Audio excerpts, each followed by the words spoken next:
今日我通宵同大家介紹一個而家喺街嗰度都好難再食到嘅中式甜品，就係金露酥啦。第一步呢，就係要準備好啲材料去做個麵團出嚟。先將啲乾身嘅材料放喺一個碗入邊。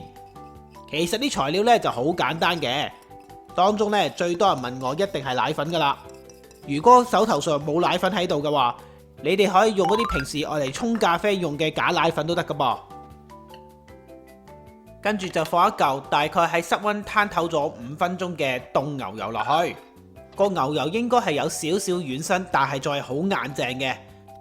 用一個發蛋器將碗入邊嘅牛油壓碎佢，同其他材料混合。呢個做法叫做 sablé， 係整牛油撻底常見嘅方法之一嚟嘅。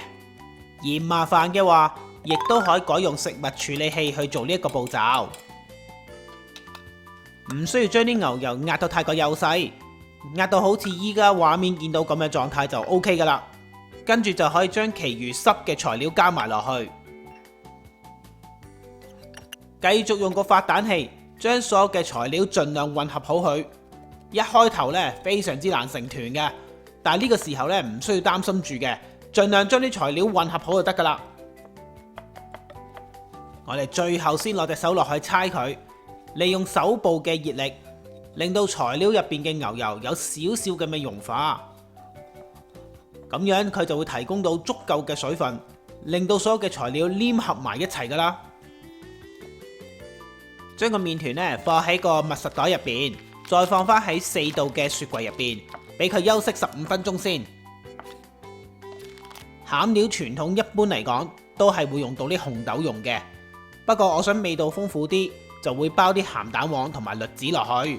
為咗簡單啲同方便啲嘅話，我係會用呢啲零食栗子，同埋呢啲一般喺超市買翻嚟嘅熟鹹蛋黃。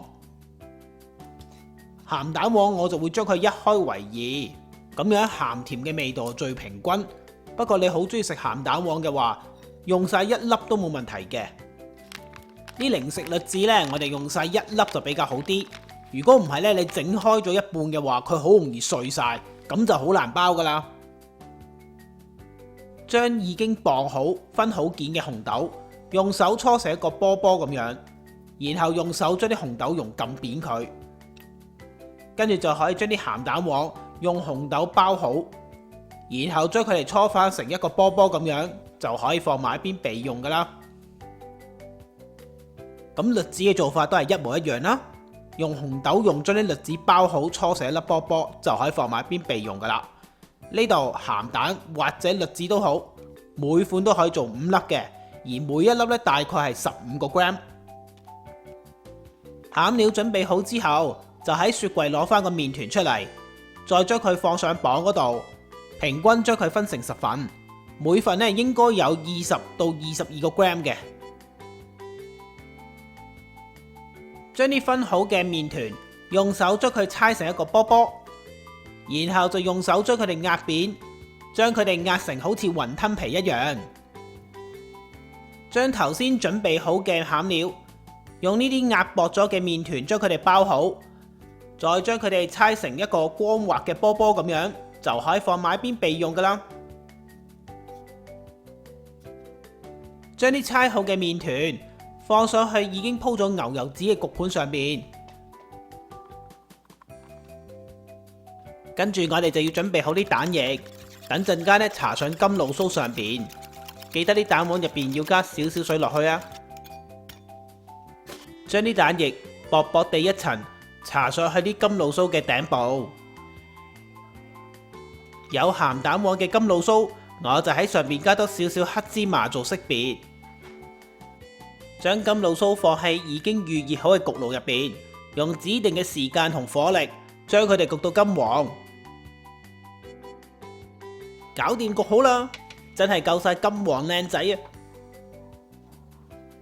無論係農曆新年，又或者係中秋佳節，整俾自己，又或者送俾朋友，都係非常之適合噶。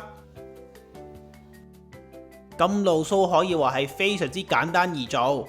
想做到每一粒嘅味道同埋佢嘅大細都一樣嘅話，就最好用電子磅將所有嘅份量量度清楚，唔好是是但但估估下咁樣去做啊！